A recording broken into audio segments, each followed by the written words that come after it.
કેવી સત્ય હકીકત હેડિંગ છે એનું નામ, કેવી સત્ય હકીકત.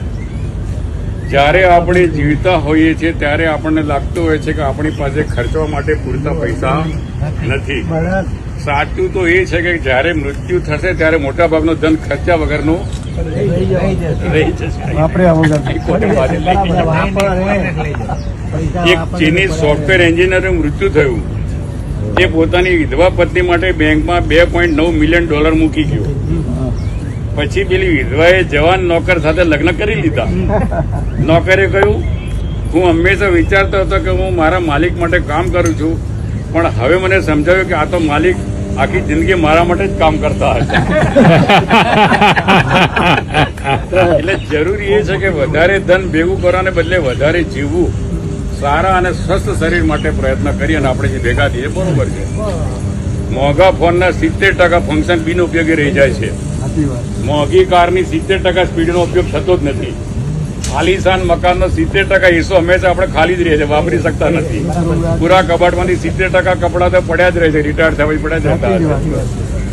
પૂરા જીવનની કમાણીનો 70% હિસ્સો બીજા માટે રહી જાય છે. 70% ગુણોનો જીવનમાં ઉપયોગ પણ થતો નથી. પણ જે 30% વાપરી છે તે બી કેવી રીતે વાપરશો?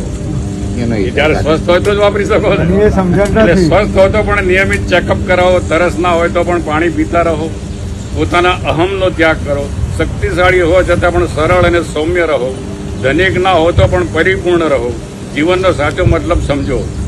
ભાગી જવું બહુ સહેલું છે, પણ જાગી જવું બહુ કઠિન છે.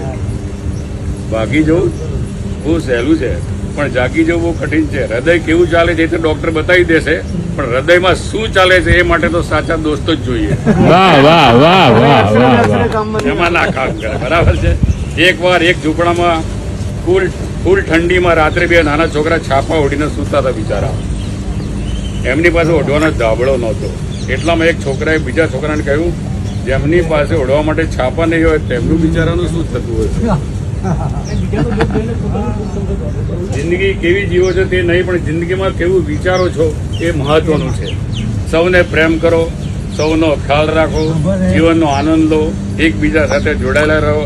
આ જ સાચું જીવન છે. જમાવટ તો જિંદગીમાં હોવી જોઈએ, બાકી બનાવટ તો આખી દુનિયામાં છે.